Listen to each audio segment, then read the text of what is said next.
भारत का अमृत का सेवा सुशासन गरीब कल्याण के 11 वर्ष के पूर्णता के क्रम में प्रदेश मुख्यालय पर होने वाली इस प्रेस वार्ता में हम अपने लोकप्रिय मुख्यमंत्री आदरणीय योगी आदित्यनाथ जी, प्रदेश अध्यक्ष जी का, अपने सम्मानित उप मुख्यमंत्री आदरणीय केशव जी, अपने उप मुख्यमंत्री आदरणीय ब्रजेश पाठक जी, हमारे मार्गदर्शक प्रदेश महामंत्री संगठन आदरणीय धर्मपाल जी का हार्दिक स्वागत अभिनंदन करते हैं।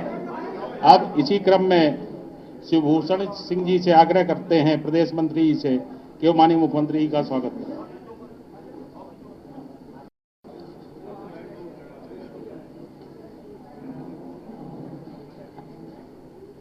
अपने प्रदेश उपाध्यक्ष धर्मेंद्र जी से आग्रह करता हूं कि वो माननीय प्रदेश अध्यक्ष जी का स्वागत करें।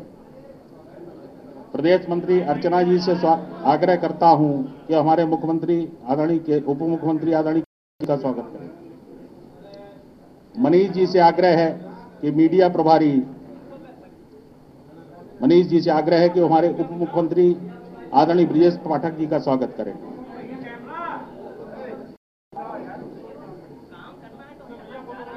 मैं प्रदेश के उपाध्यक्ष माननीय मानवेंद्र जी से अनुरोध करता हूं कि माननीय संगठन महामंत्री श्री धर्मपाल जी का स्वागत करें।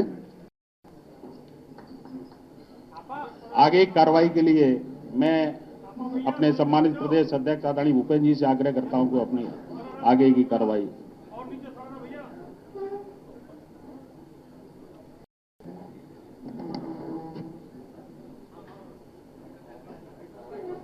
विकसित भारत का अमृतकाल, सेवा सुशासन गरीब कल्याण के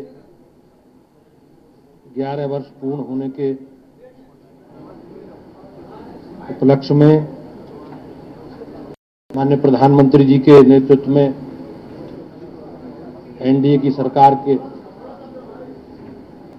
11 वर्ष पूर्ण होने के उपलक्ष्य में हमारी पार्टी ने संगठनात्मक दृष्टि से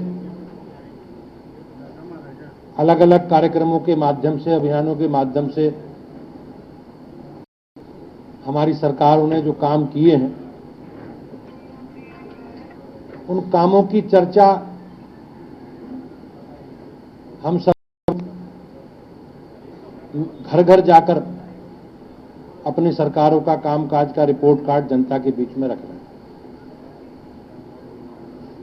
पार्टी के नियमित अभियान माननीय राष्ट्रीय अध्यक्ष जी ने कल प्रेस वार्ता के माध्यम से, आप सबके माध्यम से देश की जनता के बीच में सरकार के 11 वर्षों के कालखंड की उपलब्धियां और बदलता हुआ भारत के परिप्रेक्ष्य में देश को संबोधित किया। आज हमारे राज्यों के माननीय मुख्यमंत्री आप सबके माध्यम से देश को सरकार की उपलब्धियों के 11 वर्ष के जो काम हुए हैं, उन कामों को आपके माध्यम से जनता के बीच में रखें।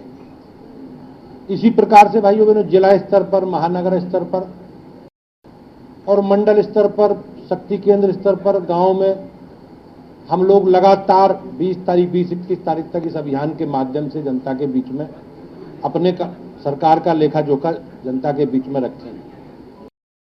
आज हमारे लिए गर्व का विषय है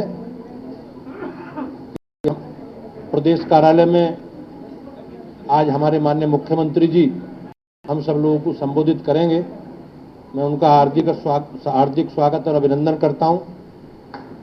आज हमारे डिप्टी सीएम आदरणीय केशव जी भाई साहब, आदरणीय ब्रजेश पाठक जी, हमारे महामंत्री संगठन धर्मपाल जी भी उपस्थित हैं। मैं उनका स्वागत अभिनंदन भी करता हूं। और इस अभियान का कोऑर्डिनेशन की दृष्टि से पार्टी की ओर से राज्य का काम देख रहे हमारे संयोजक मानवेंद्र सिंह जी, धर्मेंद्र सिंह जी, आदरणीय बहन अचराम मिश्रा जी, आदरणीय शिवभूषण जी, बसंत त्यागी जी, इन सबका भी और अभिनंदन करता हूं। और आज आप सब लोग उपस्थित हैं, मेरे साथी मीडिया के भाई बहन सब उपस्थित हैं। तो यूपी बीजेपी अध्यक्ष भूपेंद्र चौधरी ने क्या कुछ कहा वो आपने सुना। खबरों बढ़ते हैं। देहरादून में लगातार बढ़ते तापमान ने इंसानों के साथ साथ जानवरों, पक्षियों और अन्य जीव जंतुओं को भी बेहाल कर दिया है। तेज धूप और लू के चलते चिड़ियाघर में रहने वालों पर भी गर्मी का असर साफ देखा जा रहा है। हमारे संवाददाता शिव नारायण ने देहरादून चिड़ियाघर का दौरा कर वहां के अधिकारियों से विशेष बातचीत की है। अधिकारियों ने बताया कि गर्मी से बचाव के लिए जानवरों के बाड़ों में कूलर, और इसी बीच सीधा आपको लिए चलते हैं राजधानी लखनऊ, जहां सीएम योगी क्या कुछ कह रहे हैं, सुनिए। और गरीब कल्याण के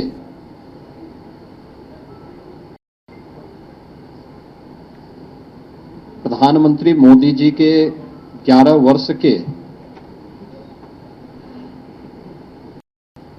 इस कार्यकाल के उपलक्ष्य में आयोजित आज की इस प्रेस वार्ता में भारतीय जनता पार्टी के कर्मठ प्रदेश अध्यक्ष चौधरी भूपेंद्र सिंह जी, प्रदेश सरकार में मंत्रिमंडल के मेरे वरिष्ठ सहयोगी, उप मुख्यमंत्री श्री केशव प्रसाद मौर्य जी, उप मुख्यमंत्री श्री ब्रजेश पाठक जी, प्रदेश के संगठन महामंत्री श्री धर्मपाल जी, इस अभियान के संयोजक श्री मानवेंद्र सिंह जी, डॉक्टर धर्मेंद्र सिंह जी, और आज की इस विशेष पीसी में उपस्थित सभी मीडिया से जुड़े हुए प्रतिनिधिगण, मित्रों, सेवा, सुशासन और गरीब कल्याण के आदरणीय प्रधानमंत्री मोदी जी के 11 वर्ष के कार्यकाल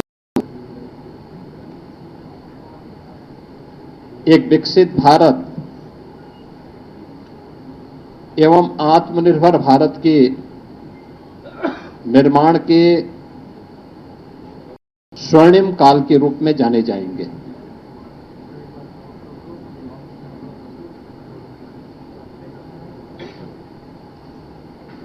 इन 11 वर्षों में प्रधानमंत्री मोदी जी ने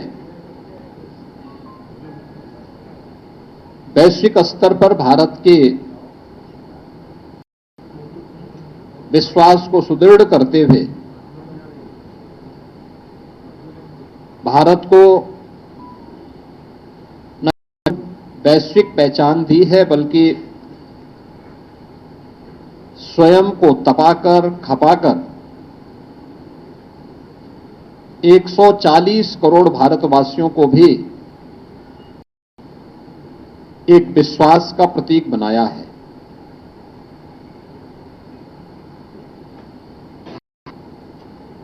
आजादी के 65 वर्षों में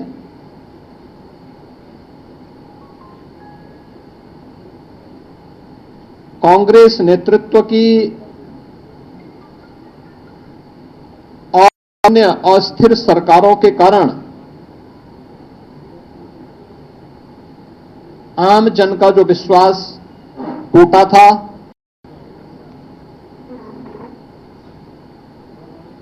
जो विश्वास खंडित हुआ था, वैश्विक मंच पर की छवि जो तार-तार हुई थी, पिछले 11 वर्षों के अंदर प्रधानमंत्री मोदी जी के नेतृत्व में भ्रष्टाचार से मुक्त, परिवारवाद से मुक्त, तुष्टीकरण की राजनीति से मुक्त एक भारत श्रेष्ठ भारत की परिकल्पना को साकार करने वाली एक ऐसा नेतृत्व हमें मिला है, इस देश को मिला है, जिन्होंने पूरे भारत को विकास का प्रतीक बना करके भारत को विकसित भारत और आत्मनिर्भर भारत की एक सुदृढ़ नींव का निर्माण करते हुए अगले 25 वर्ष की एक व्यापक कार्य योजना पूरे भारतवासियों के सामने भी प्रस्तुत कर दी है। इन 11 वर्षों में भारत ने न केवल सामाजिक और सांस्कृतिक दृष्टि से बल्कि सुरक्षा के मोर्चे पर, सुशासन के मोर्चे पर और आर्थिक मोर्चे पर भी एक नई पहचान बनाई है।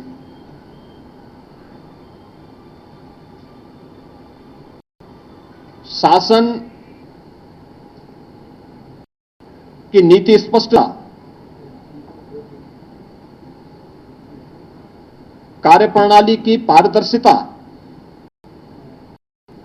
और जनता के प्रति जवाबदेही अब यह शासन की एक नई पहचान बनी है। विकास केवल नारे नहीं, बल्कि यह विरासत और विकास का एक बेहतर समन्वय करते हुए आम जनमानस को लेकर के चलने की आज की एक नई प्रवृत्ति ने भारत को दुनिया के अंदर एक नई पहचान दिलाई है। अब चेहरा देख करके नहीं, बल्कि पात्रता के अनुरूप हर व्यक्ति को बिना भेदभाव के शासन की योजनाओं का लाभ मिलता है। सबका साथ, सबका विश्वास, सबका विकास, सबका विश्वास और सबका प्रयास, यह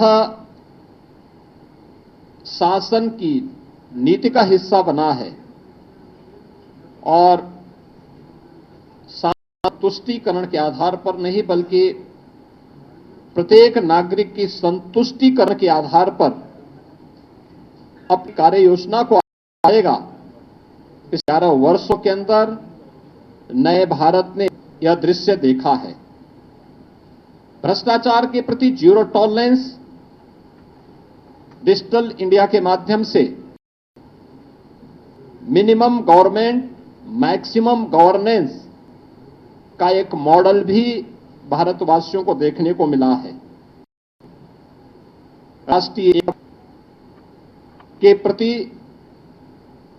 हमारी प्रतिबद्धता और सुरक्षा और आतंकवाद के मुद्दे पर जीरो टॉलरेंस भी भारत ने 41 करोड़ भारतवासियों ने देखा है। प्रधानमंत्री मोदी जी के नेतृत्व की सरकार के 11 वर्ष का कालखंड ऐसे समय में पूरा हो रहा है जब पूरी दुनिया ने भारत की सैन्य नीति की पाकिस्तान में टेस्टेड और दुनिया के द्वारा ट्रस्टेड उस ताकत को देखा है जो अभी ऑपरेशन सिंदूर के माध्यम से को देखने को मिला है। मित्रों, अब वह प्रवृत्ति जो 2014 के पहले होता था आतंकवाद के मुद्दे पर कि भारत तो केवल शांति का पक्षधर है, हर हाल में हमें शांति रट लगाने की जो आदत 2014 के पहले पड़ गई थी, मोदी जी ने न्यू नॉर्मल के माध्यम से उस अवधारणा को पलट करके सज्जनों के साथ, मित्रों के साथ हम लोग शांति से, सौहार्द के साथ विकास की बात करेंगे, लेकिन कोई हम पर युद्ध थोपेगा, हमारी सुरक्षा में सेंध लगाएगा, के अंदर आतंकवाद को प्रेरित और प्रोत्साहित करेगा तो उसका जवाब सर्जिकल स्ट्राइक और ऑपरेशन सिंदूरी ही होंगे। या भारत ने अपनी ताकत के माध्यम से, मेड इन इंडिया की ताकत के माध्यम से करके दिखाया है और दुनिया ने इस ताकत का एहसास अभी हाल ही में हुए इन कार्यक्रमों के माध्यम से देखा है। तो राष्ट्रीय एकता और अखंडता के मुद्दे पर भी 1952 से लगातार भारत पर थोपे गए धारा 370 को पूरी तरह समाप्त करके जम्मू कश्मीर को, लद्दाख को भारत के कानून के अनुरूप, भारत के संविधानिक दायरे में लाकर भारत की अखंडता को कश्मीर से कन्याकुमारी तक एक भारत श्रेष्ठ भारत के इस नए मॉडल के रूप में प्रस्तुत किया है। मित्रों, आजादी के अमृत महोत्सव वर्ष में देश की जनमानस को प्रधानमंत्री मोदी जी ने विकसित भारत का जो मंत्र दिया, इसके लिए प्रधानमंत्री मोदी जी ने 5 प्रण और 11 संकल्प प्रत्येक भारतवासी को याद कराए थे। ये 5 प्रण, और आपने देखा होगा ये 11 वर्ष के खंड इन 5 प्रण के दायरे में उन 11 संकल्पों को जीवन का हिस्सा मानते ही आगे बढ़े हैं। ये 5 प्रण, विकसित भारत का संकल्प, गुलामी की मानसिकता से मुक्ति,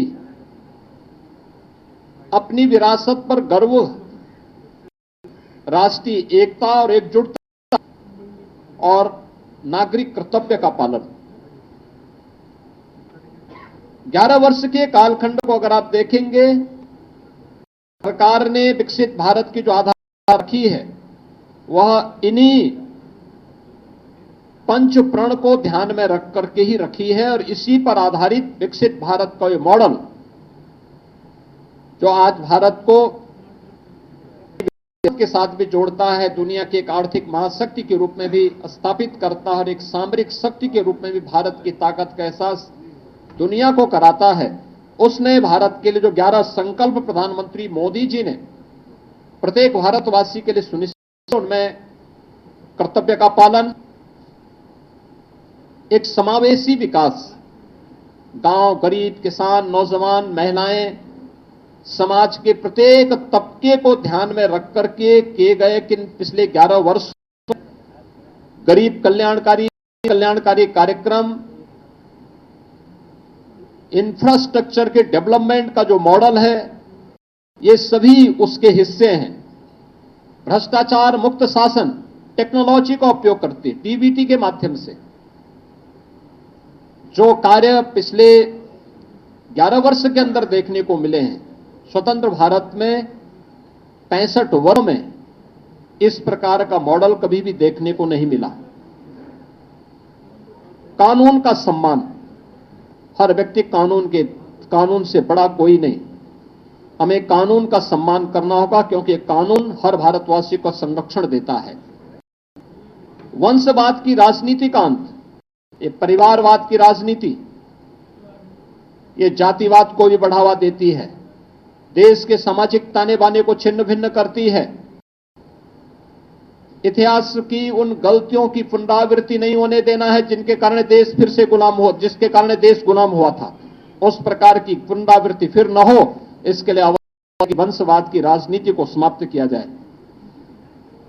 महिलाओं को नेतृत्व, नारी मातृवंदन कार्यक्रम से लेकर के बेटी बचाओ बेटी पढ़ाओ से लेकर के नारी शक्ति वंदन अधिनियम तक किए गए अनेक कार्यक्रम, सैनिक स्कूलों में बेटियों की नेशनल डिफेंस एकेडमी में भी पहली बार महिला भी वहां पर भर्ती हो सकती है, अभी सेना में उच्च सैन्य अधिकारी के पद पर जा कमीशन अफसर के रूप में जा सकती है, यह पहली बार हुआ है। संविधान का सम्मान, बाबा साहब भीमराव अंबेडकर के द्वारा बनाए गए संविधान का हर हाल में सम्मान होगा। और इसके लिए प्रधानमंत्री मोदी जी ने 26 नवंबर की तिथि को संविधान दिवस के रूप में पूरे देश के अंदर 2015 से इस तिथि को आयोजन करने की कार्रवाई ये हुआ। आरक्षण की सुरक्षा, सामाजिक दृष्टि से जो भी पिछड़े हैं, दलित हैं, वंचित हैं, उनको इस संविधान प्रदत्त सुविधा का मिलना ही चाहिए। हर हाल में ये अधिकार उनको मिले, इसके लिए उनकी सुरक्षा, राज्यों में बिना भेदभाव के विकास की प्रक्रिया को आगे बढ़ाने, उनके समग्र विकास को आगे बढ़ाने का कार्य हो, या सामाजिक न्याय को सुनिश्चित करना और एक भारत श्रेष्ठ भारत निर्माण के लिए किए गए प्रयास, ये 11 संकल्प हैं जिसे ध्यान में रख करके पिछले 11 वर्ष के अंदर प्रधानमंत्री मोदी जी के नेतृत्व में हम सब ने एक नए का दर्शन किया है। मित्रों, अर्थव्यवस्था के मुद्दे पर हम अगर चर्चा करते हैं, याद करिए 2014 के पहले का भारत अस्थिर अर्थव्यवस्था थी, लोगों को विश्वास नहीं था क्या होगा भारत में। 1947 से लेकर के 2014 भारत दुनिया की केवल 11वीं अर्थव्यवस्था बन गया था। भारत का निर्यात कई गुना बढ़ा है और यह एक नई अर्थव्यवस्था के रूप में भारत को स्थापित करने, आगे बढ़ाने की, और याद करना कि 2000 जिस भारत की विकास की दर जिस दुनिया के अंदर रही है, 2027 में भारत दुनिया की तीसरी बड़ी अर्थव्यवस्था बनेगा। तीसरी बड़ी अर्थव्यवस्था बनने के लिए 2027 का एक टारगेट भी प्रधानमंत्री मोदी जी ने भारतवासियों के सामने, भारत के नागरिकों के सामने पहले ही कर दी है। मित्रों, इंफ्रास्ट्रक्चर वर्ल्ड क्लास हो,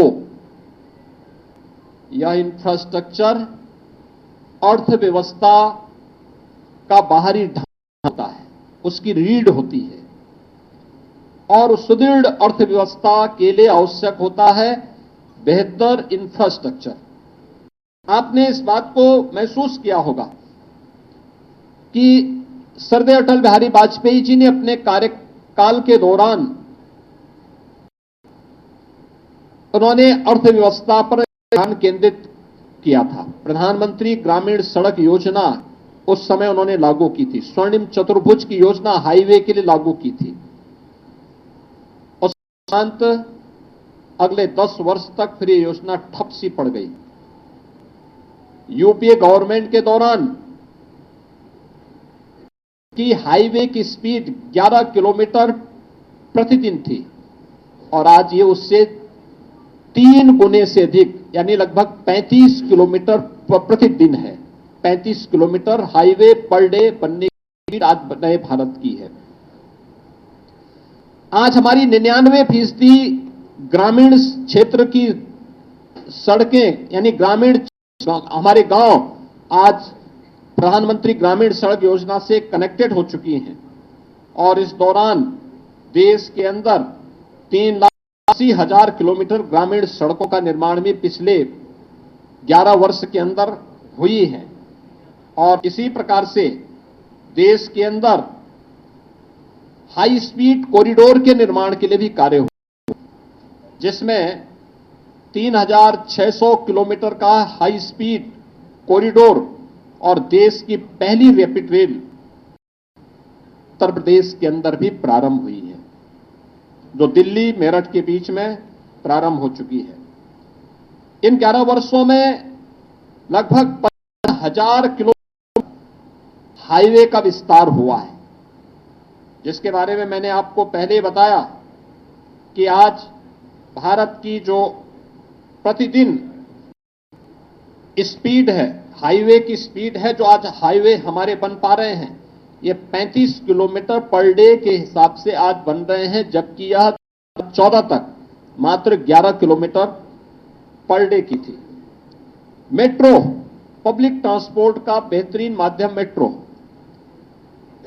2014 में देश के 5 सिटी में मेट्रो का संचालन हो रहा था। उत्तर प्रदेश का एक भी सिटी उसमें नहीं था। और देश के अंदर 23 सिटी में मेट्रो का संचालन हो रहा है। यूपी के सिटी ऐसी हैं जहां मेट्रो का सफलतापूर्वक संचालन आज के दिन पर हो रहा है। विश्व स्तरीय सुविधाओं से युक्त तो नई ट्रेन नमो भारत एक्सप्रेस के रूप में, अमृत भारत एक्सप्रेस के रूप में और वंदे भारत एक्सप्रेस के रूप में आज हम सबको देखने को मिल रही है। एयर कनेक्टिविटी 1947 से लेकर के 2014 तक भारत के अंदर केवल 74 हाईवे बन पाए थे। 74 हाईवे बन पाए थे। आज इनकी संख्या बढ़कर के 160 हुई है। 160 एयरपोर्ट आज के दिन पर भारत के बन गए हैं।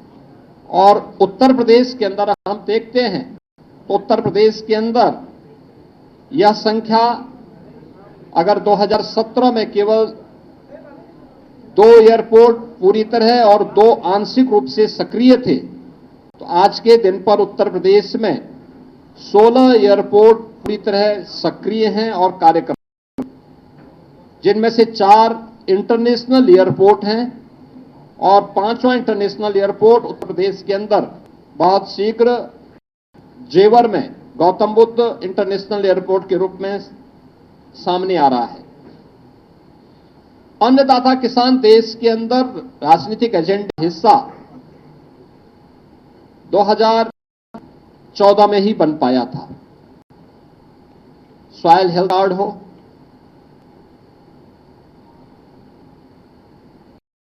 कृषि बीमा की योजना हो, प्रधानमंत्री कृषि सिंचाई की योजना हो, प्रधानमंत्री किसान सम्मान निधि, ये वे एमएसपी की लागत का 1.5 गुना की गारंटी हो, ये सभी पिछले 11 वर्ष की वे उपलब्धियां हैं, जिसमें देश के अंदर 11 करोड़ किसानों को 6,000 रुपए सालाना प्रधानमंत्री किसान सम्मान निधि की गारंटी, जिसके तहत अब तक 3,68,000 करोड़ रुपए डीबीटी के माध्यम से अन्नदाता किसानों के खातों में सीधे गए। पीएम फसल बीमा योजना के माध्यम से 1,75,000 करोड़ रुपए की राशि सीधे इन अन्नदाता किसानों को उनकी फसलों मुआवजा का मिला है। ये गारंटी प्रधानमंत्री मोदी जी की गारंटी है। और यही नहीं, देश के अंदर प्रधानमंत्री कृषि सिंचाई योजना के अंतर्गत 93,000 करोड़ रुपए के निवेश के माध्यम से 112 सिंचाई की योजनाएं कंप्लीट हुई हैं, के माध्यम से देश के अंदर 48 लाख हेक्टेयर लैंड को अतिरिक्त सिंचाई की सुविधा प्राप्त हुई है। पहली बार अन्नदाता किसानों के प्रधानमंत्री मोदी जी के विजन के अनुरूप सीड से सॉइल हेल्थ एंड इंश्योरेंस तक, इरिगेशन एमएसपी से मार्केट तक की एक व्यापक अप्रोच अन्नदाता किसानों को देखने को मिली है। और इसका परिणाम था कि अन्नदाता किसानों की आमदनी को कई गुना बढ़ाने में मदद मिली है। इनाम जैसे एकीकृत यानी इंटीग्रेटेड राष्ट्रीय बाजार की प्रतियोगिता के माध्यम से अन्नदाता किसानों को मार्केट में अच्छा दाम मिले, इसकी एक व्यवस्था हुई है। और इसके माध्यम से अन्य तमाम प्रकार के कार्यक्रम, एफपीओज का गठन हो, मंडियों के नवीनीकरण की कार्रवाई हो, या गन्ना किसानों को समय से उनका गन्ना मूल्य का भुगतान। अगर हम उत्तर प्रदेश की ही बात करते हैं, 2017 के पहले उत्तर प्रदेश के अंदर चीनी मिलें बंद हो रही थी। बंद चीनी मिलों को औने पौने दाम पर जो कोऑपरेटिव की थी उनको बेचने की कार्रवाई तत्कालीन सरकारें करती थी। 1996 से लेकर के 2017 तक उत्तर प्रदेश के अंदर गन्ना मूल्य का जितना भुगतान 22 वर्षों में हुआ था, पिछले 8 वर्ष में उत्तर प्रदेश के अंदर अन्नदाता किसानों के लिए, उन गन्ना किसानों के लिए 71,000 करोड़ रुपए उससे अतिरिक्त भुगतान हुआ है। यानी अब तक 2,86,000 करोड़ रुपए का गन्ना मूल्य का भुगतान उन 46 लाख गन्ना किसानों को किया गया है जो गन्ने की फसल के माध्यम से, अपनी कैश क्रॉप के माध्यम से, एकमात्र कैश क्रॉप के माध्यम से वे आमदनी कमाते थे, अपने जीवन में खुशहाली लाते थे। यह डबल इंजन सरकार की गारंटी है जो प्रदेश के अंदर देखने को मिली है। पहली बार गरीब को शासन की योजना का लाभ का हिस्सा बन पाया है। अब चेहरा देख करके नहीं, योजनाएं किसी तुष्टीकरण का शिकार नहीं होती, बल्कि योजनाएं बिना भेदभाव के समाज के प्रत्येक तबके को उसकी संतुष्टीकरण का आधार देने वाली होती है। प्रधानमंत्री गरीब कल्याण अन्न योजना के माध्यम से देश के अंदर 81 करोड़ लोग इस सुविधा का लाभ प्राप्त कर रहे हैं। प्रति 5 किलो राशन की सुविधा प्राप्त करते हैं तो प्रदेश में 15 करोड़ गरीब इस योजना से लाभान्वित है। हर घर नल की योजना, जल मिशन के माध्यम से देश के अंदर 15 करोड़ से अधिक लोग इस योजना से, 15 करोड़ से अधिक परिवार इस योजना से लाभान्वित हुए हैं और उत्तर प्रदेश में 2 करोड़ 65 लाख परिवार इस योजना से सीधे सीधे लाभान्वित हुए हैं। प्रधानमंत्री आवास योजना के माध्यम से 4 लाख परिवारों को देश के अंदर आवास की सुविधा मिली है, तो उत्तर प्रदेश में यह संख्या 4 करोड़ से ज्यादा परिवारों को इस सुविधा का लाभ मिला है और उत्तर प्रदेश में 60 लाख लोगों को इस सुविधा से लाभान्वित हुए हैं। प्रधानमंत्री उज्ज्वला योजना के माध्यम से ग्रीन ईंधन एंड क्लीन ईंधन की सुविधा मिले, यह सपना साकार किया प्रधानमंत्री मोदी जी ने। प्रधानमंत्री उज्ज्वला योजना के माध्यम से, जिसमें देश के अंदर 10 करोड़ 33 लाख परिवारों को फ्री में कनेक्शन उपलब्ध हुए हैं और उत्तर प्रदेश में 1 करोड़ 86 लाख परिवार इस योजना से लाभान्वित हुए हैं। पीएम स्वनिधि योजना के माध्यम से देश के अंदर पहली बार स्ट्रीट वेंडर के लिए भी कोई कार्यक्रम चला है। 68 लाख स्ट्रीट वेंडर प्रधानमंत्री स्वनिधि योजना का लाभ प्राप्त किए हैं। प्रधानमंत्री मुद्रा योजना के माध्यम से छोटे उद्यमियों को 50,000 करोड़ से ज्यादा का लोन उपलब्ध हुआ है और प्रधानमंत्री श्रम योगी मानधन योजना के माध्यम से भी देश में 59 लाख श्रमिक इससे लाभान्वित हुए हैं। अटल पेंशन योजना 7 करोड़ 65 लाख लोग लाभान्वित हुए हैं और प्रधानमंत्री जनधन अकाउंट में 56 करोड़ बैंक खाते खोले गए और इन बैंक खातों में 2,56,000 करोड़ रुपए से अधिक की राशि उन गरीबों ने अपनी जमा भी की है। उन लोगों की जमा भी हुई है या गौर सरकार के द्वारा जो अनुदान भेजा गया है, जो सब्सिडी भेजी गई होगी डीबीटी के माध्यम से उन लोगों तक सीधे सीधे पहुंचने का काम हुआ है। और इन सभी योजनाओं की जो परिणति वो ये है, परिणति है वह है कि पिछले 10 वर्ष के अंदर 25 करोड़ लोग बहुआयामी गरीबी से उभर करके एक नया मध्यम वर्ग के रूप में उभरा है और भारत एक नई वैश्विक शक्ति के रूप में स्थापित करने की ओर अग्रसर हुआ है। महिला सशक्तिकरण के लिए पिछले 11 वर्ष के अंदर जो कदम बढ़ाए गए, मैंने पहले में कहा था, एक व्यापक परिवर्तन हमें इस क्षेत्र में देखने को मिला है और प्रत्येक क्षेत्र में महिलाओं की सशक्त उपस्थिति आज हम सबको देखने को मिली है, जिसमें बेटी बचाओ बेटी पढ़ाओ का कार्यक्रम हो या मातृ वंदना का कार्यक्रम, 3 तलाक की कुप्रथा से मुक्ति का कार्यक्रम हो या फिर विधायिका में यानी संसद और विधानसभाओं में महिलाओं को 33% आरक्षण की सुविधा प्राप्त हो, इसके लिए किए जाने वाले प्रयास, ये सभी वे प्रयास हैं जो नारी शक्ति के सशक्तिकरण के लिए उठाए गए कदम हैं। लखपति दीदी योजना के अंतर्गत 3 करोड़ महिलाओं को लखपति दीदी बनाने का संकल्प और यह कार्यक्रम युद्ध स्तर पर देश के अंदर आगे बढ़ा है। स्वयं सहायता समूह के माध्यम से, महिला स्वयं सहायता के माध्यम से 10 करोड़ महिलाएं 90 लाख से अधिक समूह के माध्यम से आज इस के माध्यम से जोड़ करके कार्य कर रही हैं। प्रधानमंत्री मातृ वंदना योजना के माध्यम से देश में 3 करोड़ 98 लाख गर्भवती और धात्री महिलाओं को 18,593 करोड़ रुपए की राशि वितरित की गई।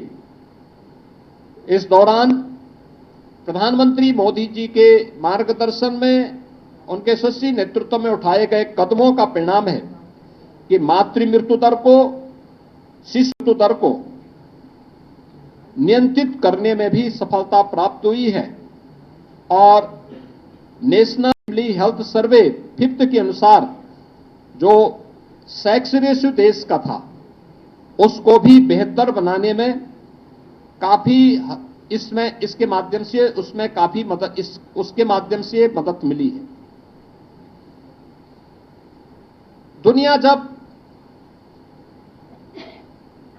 इस सदी की सबसे बड़ी महामारी कोविड महामारी से पस्त था, तब भारत बेहतरीन कोविड प्रबंधन के साथ साथ अपने बेहतर भविष्य के लिए, विकसित भारत की आधारशिला रखने के लिए अपनी राष्ट्रीय शिक्षा नीति को लागू कर रहा था। याद करिए 3 दशक से लंबित थी ये योजना और 3 दशक में प्रधानमंत्री मोदी जी ने इस राष्ट्रीय शिक्षा नीति को 2020 में लागू किया। आज परिणाम है कि बेसिक एजुकेशन में पीएम श्री स्कूल के माध्यम से 14,500 से अधिक स्कूलों को बेहतर इंफ्रास्ट्रक्चर से आच्छादित किया जा रहा है। देश के अंदर इस दौरान आईआईटी, आईएम ये बने हैं। 14 के बाद 8 नए आईआईटी, 7 नए आईएम का निर्माण हुआ। देश के अंदर पीएसयूज के माध्यम से जो रोजगार दिए गए 8,60,000 से अधिक भर्तियां देश के अंदर हुई हैं और 490 से अधिक केंद्रीय यानी नए विश्वविद्यालयों का निर्माण भी देश के अंदर हुआ है। स्वस्थ भारत एक समर्थ भारत का आधार बनेगा, ये प्रधानमंत्री मोदी जी ने कहा था। और आज याद करिए पिछली सरकारों में कांग्रेस ने एक एम्स बनाया था, सरदार अटल जी ने 6 एम्स बनाए और मोदी जी के कालखंड में एम्स की संख्या हुई है 23। उत्तर प्रदेश के अंदर 2 एम्स बने हैं, एक गोरखपुर में, दूसरा रायबरेली में।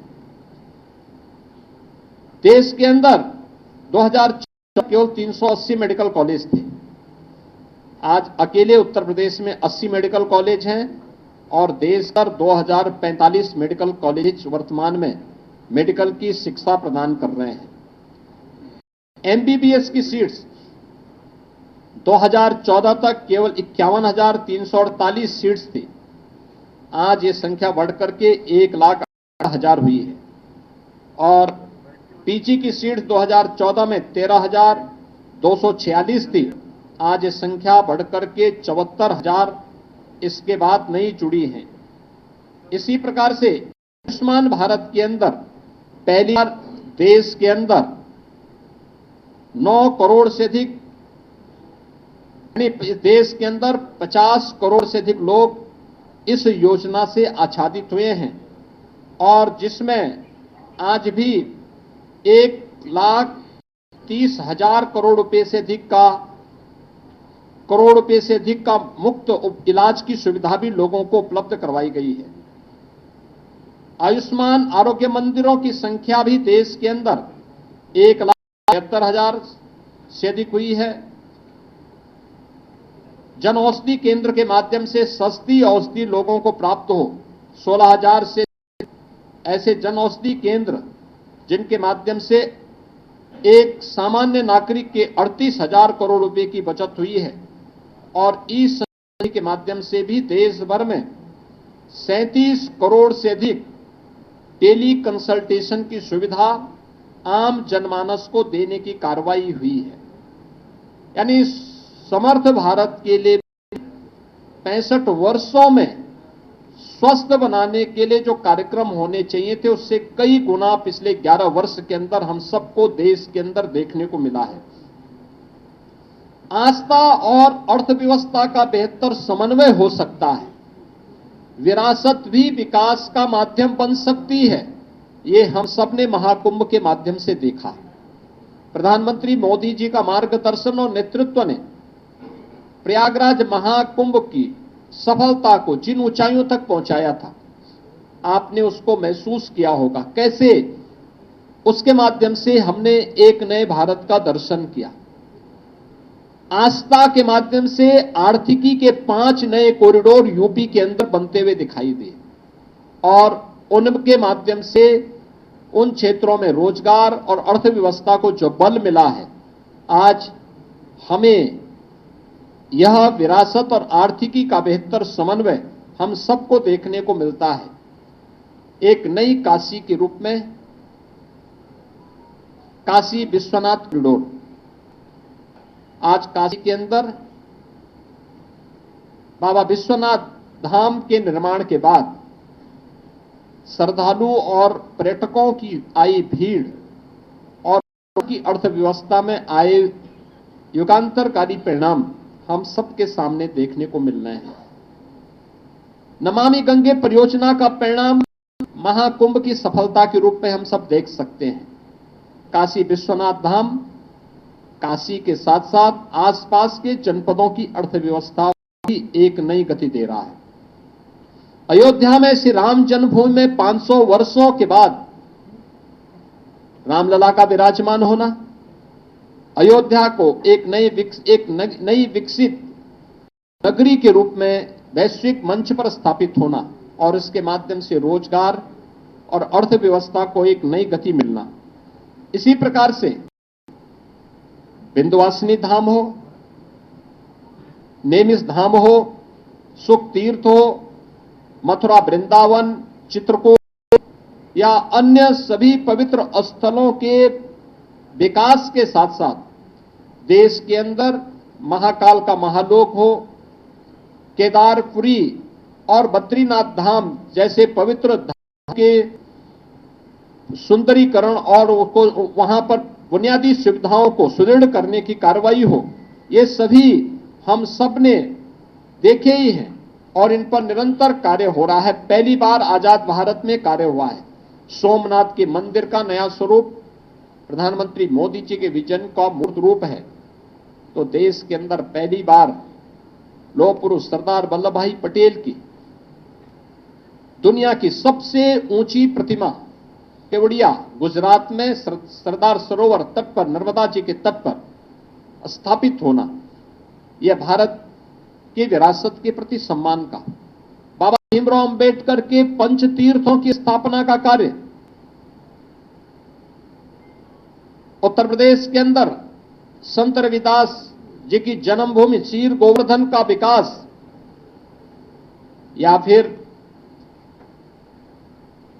भगवान राम को हम तक पहुंचा, हम सभी आम जनमानस की मुक्तिदाता के रूप में प्रस्तुत करने वाले महर्षि वाल्मीकि की पावन साधना स्थली लालापुर को के विकास का कार्य हो, ये सभी हम सबको आज वहां देखने को, ये सभी कार्य हम सबको देखने को मिल रहा है।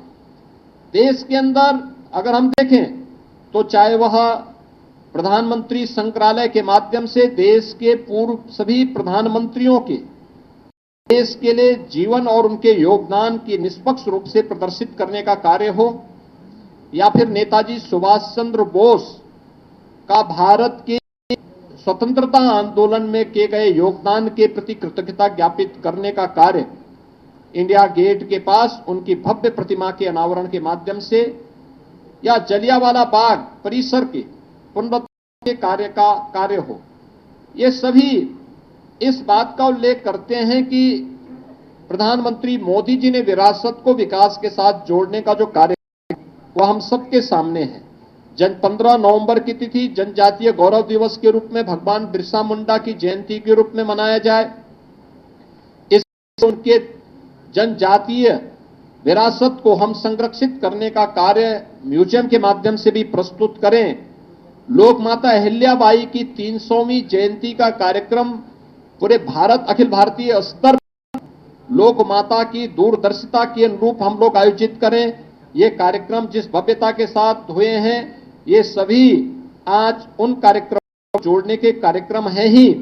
साथ साथ काशी तमिल संगमम का कार्यक्रम दो सभ्यता और दो संस्कृतियों को आपस में जोड़ करके राष्ट्रीय को एक भारत श्रेष्ठ भारत की परिकल्पना को साकार करने का कार्यक्रम, यह भी प्रधानमंत्री मोदी जी के नेतृत्व में आज हम सबको देखने को मिल रहा है। मित्रों, 11 वर्ष का प्रधानमंत्री मोदी जी का एक कार्यक्रम, हमने इस बात को बहुत स्पष्टता के साथ हम आज महसूस करते हैं कि 11 वर्ष का यह कार्यक्रम हम सबके लिए तकनीक से मोदी जी का जो स्पष्ट कहना था कि जहां तकनीक है वहीं तरक्की है, जीवन के प्रत्येक क्षेत्र में उन्होंने इसको महत्व दिया है। जहां भाजपा की सरकार है वहीं गरीब कल्याण भी है। आपने देखा होगा भारतीय जनता पार्टी की जहां सरकारें हैं, मोदी जी का स्पष्ट कहना है, चीजों को हमने वहां देखा है।